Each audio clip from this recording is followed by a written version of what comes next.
Fascinating facts about the late Sean Connery. On October 31, 2020, the world awoke to the sad news of Sir Sean Connery's death. Connery was one of the most celebrated actors of his time, but there's far more to his gilded legend than his film career. Whether you know him from his time as 007 or from any of the dozens of movies he headlined, it's a fair bet that you know a bit about the man. Still, there are some fascinating facts about the life of Sir Sean, and these 10 are just the tip of the iceberg. He was knighted by Queen Elizabeth II.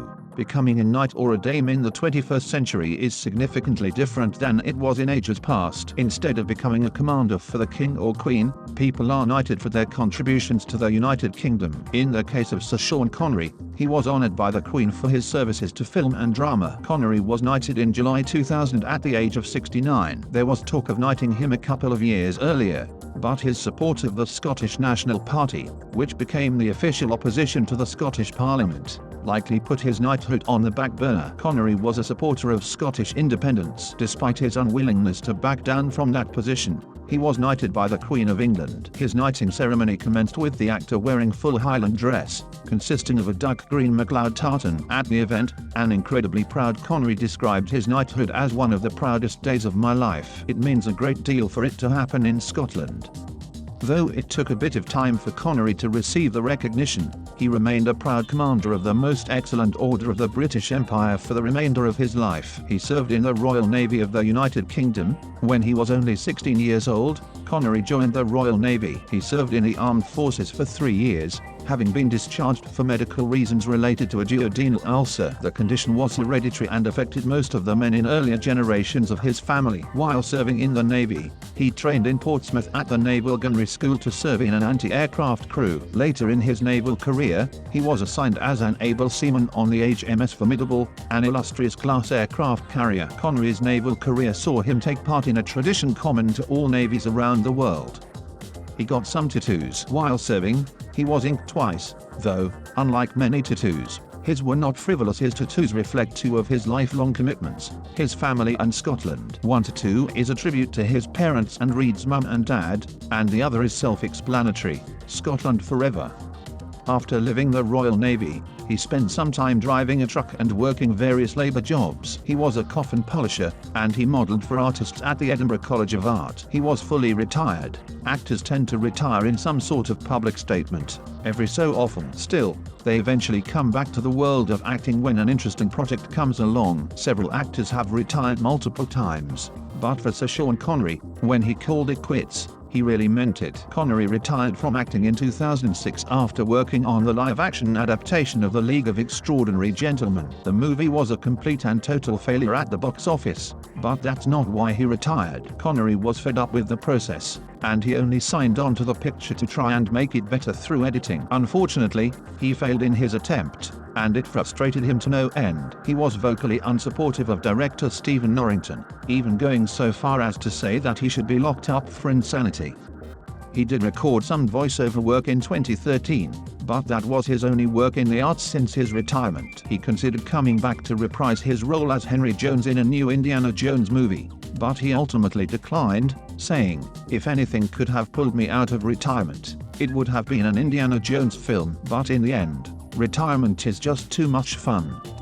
He truly was the best James Bond. While it's certainly a subjective opinion as to determining which actor handled the role of James Bond the best, poll after poll continues to place Sir Sean Connery at the top. RadioTimes.com conducted a poll published on the day he died, and after 14,000 votes were cast, Connery took the lead in a tournament-style round-robin. In the first round, Connery came in first above Daniel Craig, who managed to score 43% of the vote, compared to Connery's 56%. Underneath Craig came Pierce Brosnan, beating out George Lazenby at 76% to 24% in the second round. The third round ended with Roger Moore being fully kicked out of the competition, having lost to his successor, Timothy Dalton, who managed to pull in 59% of the vote. This left Dalton and Brosnan going up against the original Bond, and he came out on top. By the end of the tournament, Sean Connery was awarded 44% of the vote to Dalton's 32% and Brosnan's 23%. Connery played the character 6 times in the film series,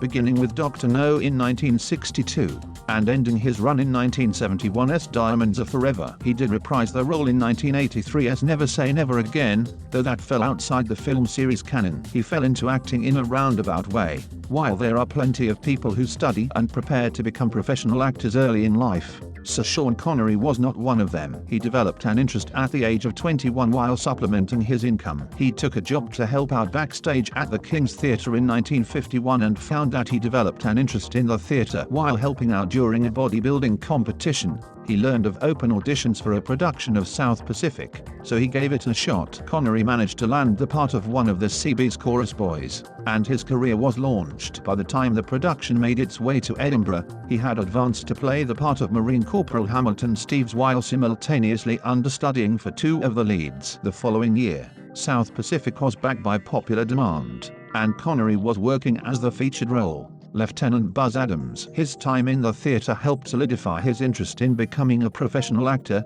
so he devoted his time to study and practice. He was sexy as hell. Sir Sean Connery may have been a talented actor and a knight of the British Empire, but he was another thing. The man was sexy and suave as hell. Sure, that's generally a subjective statement, but in Connery's case, he has the creds to back it up. Connery worked as a model early in his life, and his good looks and charismatic demeanor only served to attract others' attention. That definitely helped him throughout his career, which was filled with numerous accolades describing him as one of the most attractive men in the world. In 1989, People magazine awarded him the coveted Sexiest Man Alive, and a decade later, he took home a prize that nobody had ever received. He was determined to be the sexiest man of the century by New Woman magazine. Sure, it's just a magazine, and yes, it's based on readers' votes, but when you get right down to it, he's the only person who could literally claim to be the sexiest man of the 20th century because there's a magazine cover to prove it. The vote was determined from 16,000 votes, but in the end, Connery beat Brad Pitt, Mel Gibson, and Paul Newman, among many others. He became Bond, thanks to the producer's wife. It's difficult to look back and think of another actor playing James Bond at the beginning of the franchise, but a lot of men were up for the role in the early 60s. Names like Cary Grant, Richard Burton, Rex Harrison, and Lord Lucan were being thrown around, but it was producer Cubby Broccoli's wife, Dana, who pointed her finger at Connery. She described him as a man with the magnetism and sexual chemistry to make the part work, and her advice went a long way in landing him the role. Of course, writer Ian Fleming had to be convinced, and when he was approached with Connery's name, he said, "I'm looking for Commander Bond and not an overgrown stuntman." It took a little convincing, but when Fleming finally saw Connery on screen, he rewrote Bond's backstory to make him half Scottish. That's how much Connery looked and acted the part. Granted, he did make the character his own, managing to blend his mannerisms and wit into the character who blew everyone away at the box office. Dr. No was an incredible success, having made just over $16 million at the box office off a $1 million budget.